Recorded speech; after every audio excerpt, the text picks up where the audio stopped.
क्या आपने कभी गौर किया है, जब आप गिरते हैं तो कुछ लोग आपको उठाने नहीं बल्कि आपकी हार का तमाशा देखने के लिए मंडराने लगते हैं। ये वो गिद्ध हैं जो खुद तो ऊंचाइयों पर हैं, पर आपकी हिम्मत तोड़कर आपको अपने नीचे ही रखना चाहते हैं।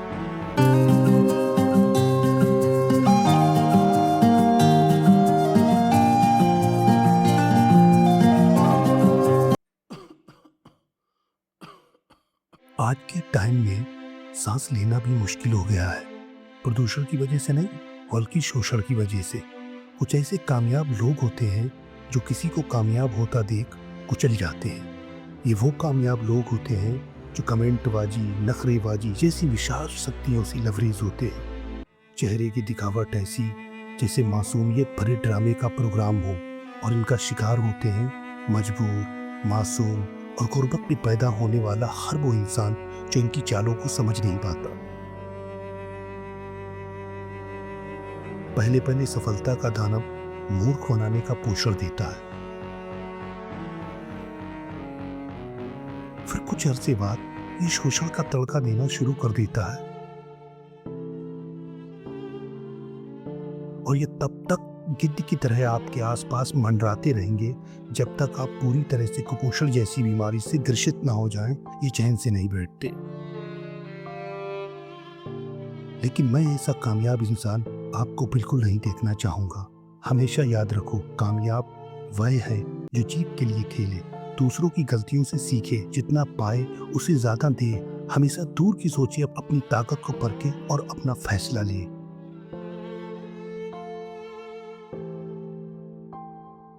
अपनी ईमानदारी के साथ समझौता ना करें, अपनी कामयाबी को ईश्वर की नेमत माने, तभी कामयाबी के लम्हे हमें अहंकार की धारा में कैद होने से बचा पाएंगे। जरा ये सोच कर देखो, अगर इस दुनिया का हर एक इंसान आपसे ये कहे जो आप काम करना चाहते हो वो काम आप कर ही नहीं सकते, तो क्या आप उस काम को करना चाहोगे? मुझे नहीं लगता, शायद नहीं। लेकिन कुछ लोग ऐसे होते हैं जो तूफानों से भिड़कर लड़कर आगे बढ़ जाते हैं। अवरोध और विरोध के आगे जो घुटने टेकता है उसके जीवन में सफलता का सूरज नहीं निकलता है। छोटे छोटे प्रयास बड़ी बड़ी सफलता के द्वार को खोलते हैं। सफलता का कभी कोई शॉर्टकट नहीं होता। शॉर्टकट से मिली सफलता लम्हे भर की होती है। कहा जाता है किस्मत से आप एक बेहतर घर में पैदा हो सकते हो, किस्मत से आप रुपया पैसा कमा सकते हो, लेकिन इस दुनिया की एक ऐसी चीज है जो आप किस्मत से नहीं कमा सकते, और वो है साहस यानी हिम्मत। ये हर एक इंसान के अंदर होती है, जो उसे ढूंढनी पड़ती है। ये हिम्मत आपके अंदर भी है, फिर डर किस बात का? बुलंद करिए अपना जज्बा, लग जाइए अपने मकसद पर, दिखा दो कामयाब इंसान किसे कहते हैं। सूरज रोज अस्त होकर फिर उदय होता है, फूल शाम को मुरझाकर फिर अगली सुबह खिल उठते हैं। वैसे ही इंसान को विफलता के बाद सफलता के स्वागत की तैयारी के लिए प्रयासशील होना चाहिए। ज्ञान की इस नई और रोमांचक यात्रा में सभी का बहुत बहुत स्वागत है। आज की हमारी ये विस्तृत और गहन चर्चा, जिसे हम डीप डाइव कहते हैं, एक ऐसे विषय पर है जिसके बारे में समाज में हर कोई बात तो करता है, लेकिन शायद इसकी असली गहराई में उतरने से अक्सर हम कतराते हैं, है ना? बिल्कुल, एकदम सही कहा आपने। आज हमारे पास एक बेहद विचारोत्तेजक और प्रभावशाली स्रोत सामग्री है। ये जान निसार अख्तर जी द्वारा लिखा गया एक बहुत ही गहरा लेख है जिसका शीर्षक है कामयाब और मंडराते गिद्ध, यानी कि सफल लोग और उनके आसपास मंडराते गिद्ध। हाँ, तो आज की इस चर्चा का हमारा मुख्य मिशन सफलता के दो बिल्कुल अलग अलग और विपरीत चेहरों को समझना है। एक तरफ वो तथाकथित सफलता है जो दूसरों का शोषण करती है, और दूसरी तरफ वो सच्ची सफलता है जो इंसान को विनम्र, ईमानदार और असल मायने में बड़ा बनाती है। चलिए इस दिलचस्प विषय को थोड़ा विस्तार से समझते हैं। ये सच में एक बहुत ही शानदार विषय है, और ये लेख केवल सफलता के बाहरी आवरण या किसी चेकलिस्ट के बारे में नहीं है। जब हम इसके पन्नों का गहराई से विश्लेषण करते हैं तो पाते हैं कि ये वास्तव में मानव स्वभाव, हमारे भीतर गहराई तक बैठे अहंकार और जीवन में कुछ भी सार्थक हासिल करने के लिए आवश्यक जो एक साहस होता है ना, उसकी असली कीमत के बारे में है। ये स्रोत सामग्री हमें ये सोचने पर मजबूर करती है कि हम समाज में कामयाबी को किस चश्मे से देखते हैं? मतलब क्या हम उन लोगों को सफल मान रहे हैं जो सिर्फ पैसे कमा रहे हैं, या उन्हें जो इंसानियत भी बचा रहे हैं? और इसी बात को स्थापित करने के लिए लेख की शुरुआत एक ऐसे चौंकाने वाले वाक्य से होती है जो सीधा दिमाग पर असर करता है। स्रोत में लेखक कहता है कि आज के समय में सांस लेना भी मुश्किल हो गया है। जी। अब देखिए, सामान्य तौर पे जब कोई ये कहता है तो हमारा दिमाग सीधे पर्यावरण के प्रदूषण या धुएं की तरफ जाता है, लेकिन लेखक यहाँ स्पष्ट करता है कि ये घुटन धुएं की वजह से नहीं बल्कि शोषण यानी कि एक्सप्लॉयटेशन की वजह से। बिल्कुल। ये बहुत ही गहरी बात है कि समाज का वातावरण कार्बन डाइऑक्साइड से ज्यादा इंसानी शोषण से दूषित हो चुका है। मुझे ये रूपक बहुत दिलचस्प लगा, लेकिन असल जिंदगी में ये कैसा दिखता है? ये एक बहुत ही शक्तिशाली रूपक है। लेखक यहाँ जिस प्रदूषण की बात कर रहा है वो मानसिक और सामाजिक प्रदूषण है। अगर हम आज के आधुनिक वर्कप्लेस या समाज के ढांचे को देखें तो ये बात बिल्कुल सटीक बैठते हैं। लेखक ने कुछ तथाकथित सफल लोगों का वर्णन किया है। ये वो लोग हैं जो सफलता की सीढ़ी पर चढ़ने के लिए दूसरों को कुचलने में जरा भी नहीं हिचकिचाते। इनकी सबसे बड़ी ताकत इनकी योग्यता नहीं होती बल्कि कमेंटबाजी और नखरेबाजी होती है। अरे हाँ, ऑफिस पॉलिटिक्स, बिल्कुल। ये अपने अहंकार और अपनी चालाकियों को इन हथियारों के जरिए दूसरों पर थोपते हैं। ये एक ऐसा माहौल बना देते हैं जहां सामने वाला खुद को कमतर महसूस करने लगता है। ये तो बहुत ही आम बात हो गई आजकल। हर किसी ने अपनी जिंदगी में या अपने ऑफिस में कोई ना कोई ऐसा इंसान जरूर देखा होगा जो काम कम करता है लेकिन दूसरों पर टिप्पणियां करके खुद को बड़ा साबित करने की कोशिश करता है। स्रोत सामग्री में एक और बहुत ही दिलचस्प बात कही गई है। इनके चेहरे पर एक ऐसा मुखौटा होता है जिसे लेखक ने मासूमियत भरे ड्रामे का प्रोग्राम कहा है। हाँ, और यही मुखौटा इस पूरी प्रक्रिया को सबसे खतरनाक बनाता है। बाहर से ये लोग बिल्कुल निर्दोष, मददगार और मासूम दिखते हैं। अगर कोई तीसरा इंसान इन्हें देखेगा तो उसे लगेगा कि इनसे अच्छा इंसान तो कोई है ही नहीं। एकदम सही। लेकिन अंदर ही अंदर ये दूसरों को गिराने की साजिश रच रहे होते हैं। वे सारा क्रेडिट खुद ले लेते हैं और सारी गलतियों का दोष दूसरों पर मढ़ देते हैं, और वो भी इतनी मासूमियत से कि कोई इन पर शक भी नहीं कर पाता। तो फिर मैं सोच रहा था कि इस मासूमियत भरे ड्रामे का शिकार आखिर होता कौन है? मतलब क्या हर कोई इनके जाल में फंस जाता है? नहीं, हर कोई नहीं। स्रोत के अनुसार इन शोषक लोगों का शिकार अक्सर वो लोग होते हैं जो समाज में मजबूर हैं या मासूम हैं, या फिर जो गरीबी से उठकर आए। ऐसे लोग जो जीवन की जद्दोजहद में या अपनी रोजी रोटी कमाने में इतने उलझे होते हैं कि इन तथाकथित कामयाब लोगों की चालाकियों को समझ ही नहीं पाते। यहाँ जो बात सबसे अधिक सोचने वाली है वो है इस पूरे शोषण की कार्यप्रणाली। लेखक ने इसे समझाने के लिए गिद्ध के रूपक का इस्तेमाल किया है। अब गिद्ध क्या करता है? वो शिकार के ऊपर चक्कर लगाता है। हाँ, वो तब तक आसमान में मंडराता रहता है जब तक कि उसका शिकार पूरी तरह से बेजान न हो जाए। ये जहरीले लोग भी ठीक इसी तरह काम करते हैं। स्रोत बताता है कि सबसे पहले ये सामने वाले को सफलता के दानव का रूप दिखाकर मूर्ख बनाते हैं। सफलता का दानव यानी ये झूठे सपने दिखाते हैं। जब शिकार पूरी तरह से इनके जाल में उलझ जाता है तब कुछ समय बाद ये उसमें शोषण का तड़का लगाना शुरू कर देते हैं। वे उससे उसकी क्षमता से ज्यादा काम लेते हैं, उसका श्रेय खुद लेते हैं और उसे मानसिक रूप से दबाना शुरू करते हैं। और ये रातों रात नहीं होता। ये तब तक गिद्ध की तरह अपने शिकार के आसपास मंडराते रहते हैं जब तक कि सामने वाला पूरी तरह से टूट न जाए। लेखक ने इसके लिए कुपोषण जैसी बीमारी शब्द का इस्तेमाल किया है। मैं इसी कुपोषण वाले शब्द पर आने वाला था। आम भाषा में कुपोषण का मतलब शरीर में विटामिन की कमी होना होता है, लेकिन यहाँ संदर्भ बहुत अलग लग रहा है। हाँ, यहाँ इसका अर्थ शारीरिक कुपोषण से कहीं ज्यादा है। अगर हम इसे आज के संदर्भ में देखें तो ये कुपोषण असल में मानसिक और भावनात्मक बर्नआउट है। बर्नआउट, बिल्कुल। ये वो स्थिति है जब इंसान का आत्मविश्वास पूरी तरह से खत्म हो जाता है, उसकी आर्थिक स्थिति खराब हो जाती है और वो आत्मिक रूप से खोखला महसूस करने लगता है। उसे लगने लगता है कि वो किसी काम का नहीं है। जब तक शिकार इस मानसिक बर्बादी से पूरी तरह ग्रस्त न हो जाए, ये शोषक गिद्ध चैन से नहीं बैठते। ये सच में एक बहुत ही डरावनी और रोंगटे खड़े कर देने वाली तस्वीर है। ये तथाकथित सफलता असल में एक संक्रामक बीमारी की तरह है जो समाज को अंदर ही अंदर दीमक की तरह खा रही है। बिल्कुल। लेकिन मुझे स्रोत की ये बात बहुत अच्छी लगी कि लेखक इस निराशाजनक तस्वीर पर ही नहीं रुकता। वो एक दिशा लेता है और बहुत ही स्पष्ट शब्दों में कहता है कि वो ऐसे शोषक और तथाकथित कामयाब इंसान को बिल्कुल नहीं देखना चाहता। वो इस पूरी जहरीली व्यवस्था को नकार देता है। तो अगर ये सफलता नहीं है तो फिर लेखक की नजर में असली सफलता का ब्लूप्रिंट क्या है? और यहीं से ये लेख एक आलोचना से बदलकर एक मार्गदर्शक बन जाता है। लेखक कहता है, सच्चा सफल इंसान दूसरों की गलतियों से सीखता है। कहने में ये बहुत आसान लगता है, लेकिन असल जिंदगी में दूसरों की गलतियों से सीखना बहुत मुश्किल होता है, क्योंकि इसके लिए इंसान को अपना ईगो साइड में रखना पड़ता है। बिल्कुल, और यही वो जगह है जहां ज्यादातर लोग मात खा जाते हैं। एक सच्चा कामयाब इंसान ये भली भांति जानता है कि जीवन इतना लंबा नहीं है कि वो सारी गलतियां खुद करे और फिर उनसे सीखे। इसलिए वो एक छात्र की तरह दुनिया को देखता है। हमेशा कुछ सीखने के लिए तैयार। हाँ, वो दूसरों के अनुभवों, उनकी सफलताओं और विशेष रूप से उनकी असफलताओं को अपने लिए एक अमूल्य सबक में बदल देता है। इसके बाद स्रोत में एक और बहुत गहरी बात कही गई है, वो जितना पाता है उससे ज्यादा वापस देता है। ये बिंदु मुझे सबसे ज्यादा पसंद आया। ये समाज के प्रति, दुनिया के प्रति इंसान के योगदान की बात करता है।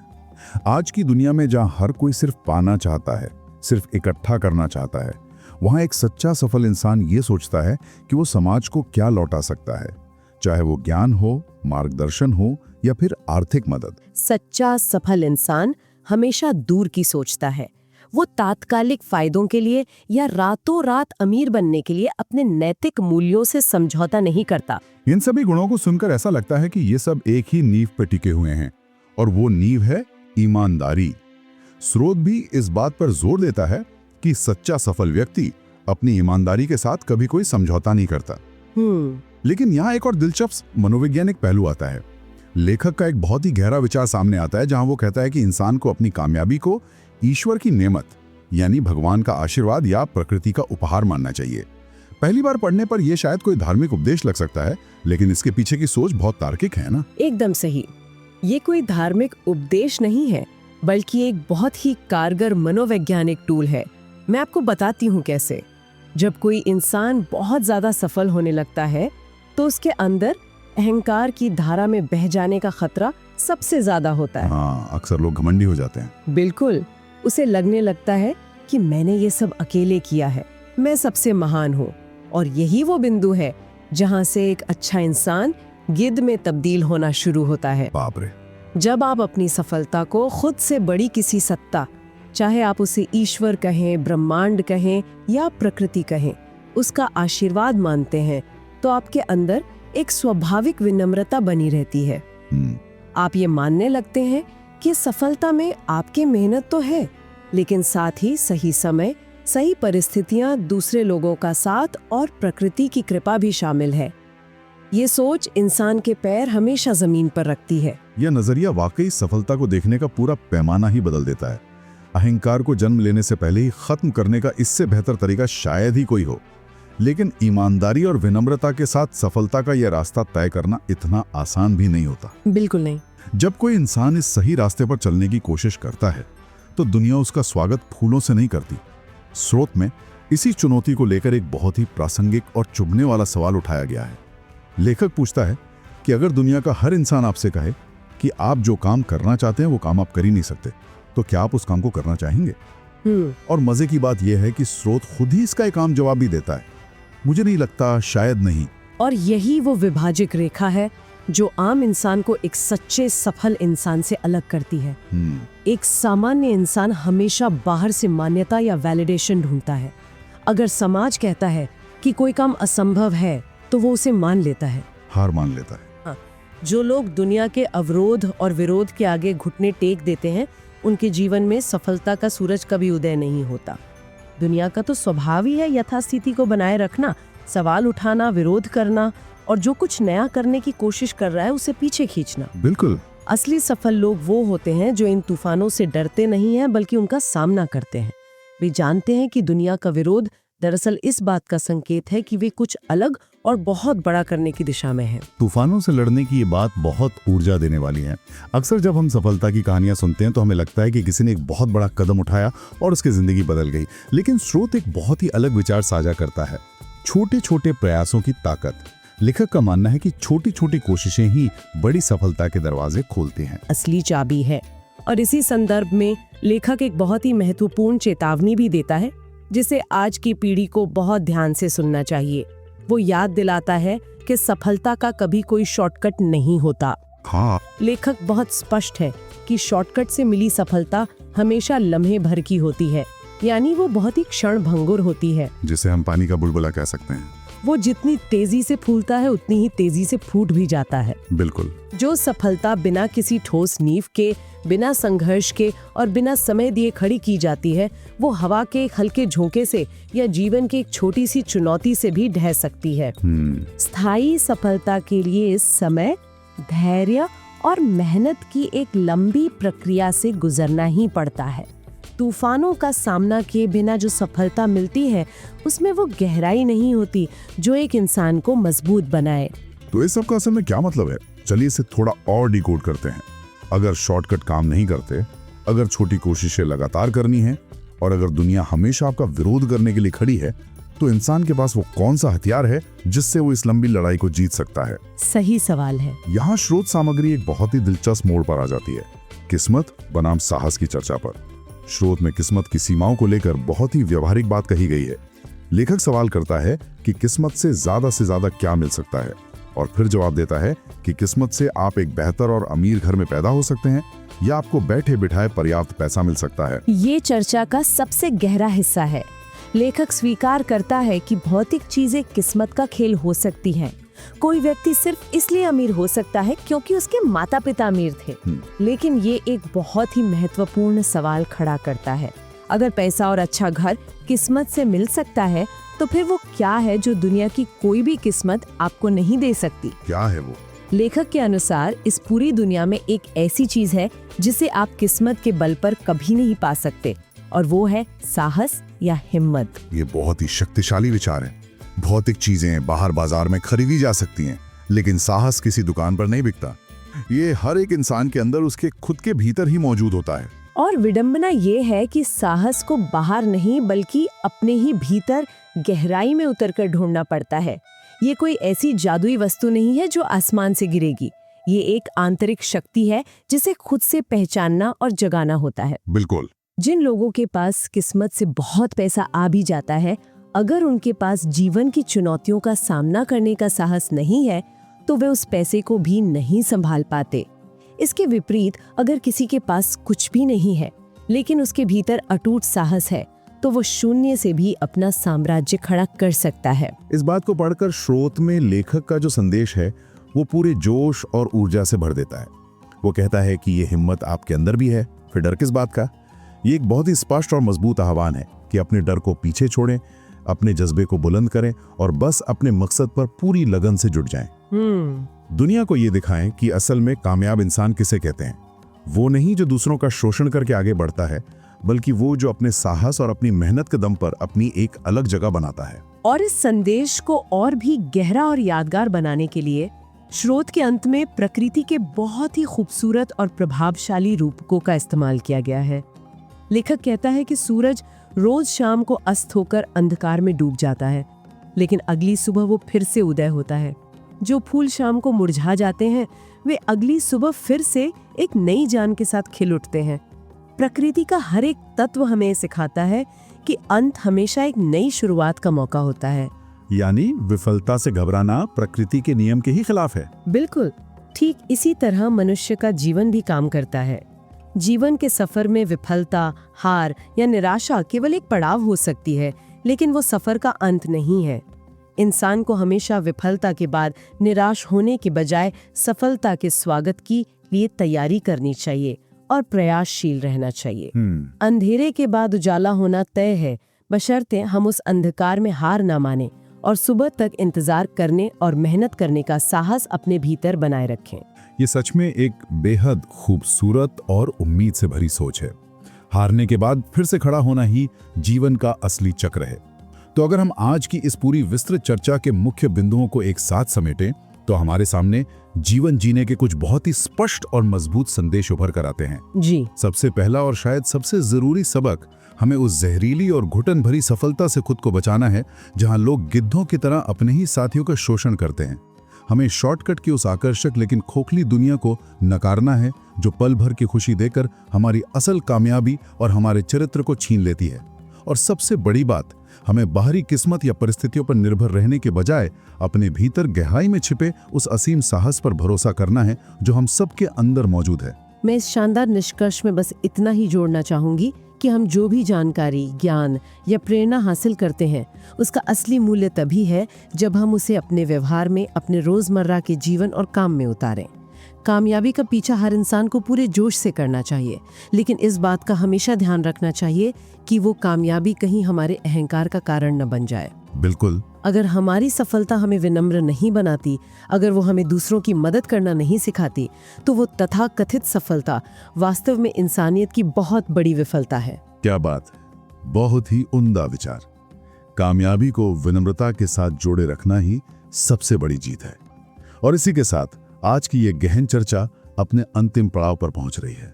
जी, लेकिन इस चर्चा को खत्म करने से पहले मैं एक ऐसा विचार छोड़ना चाहता हूं जिस पर हम सभी को कुछ पल रुककर सोचने की जरूरत है।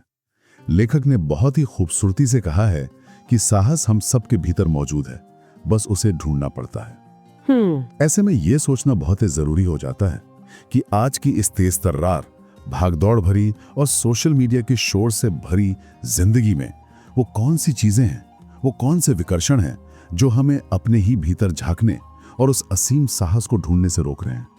क्या ये समाज के तानों का डर है, या फिर ये हमारे खुद के बनाए हुए आरामदायक कंफर्ट जोन है जिनसे हम बाहर ही नहीं आना चाहते? ये हम सभी के लिए एक बहुत बड़ा सवाल है। बिल्कुल, ये सोचने वाली बात है। इस पर जरूर विचार कीजिएगा। इसी के साथ इस स्रोत सामग्री के गहन विश्लेषण को हम यहीं विराम देते हैं। इस पूरी चर्चा में हमारे साथ गहराई तक उतरने के लिए बहुत बहुत धन्यवाद। मिलते हैं अगली बार एक नए और रोमांचक विषय के साथ।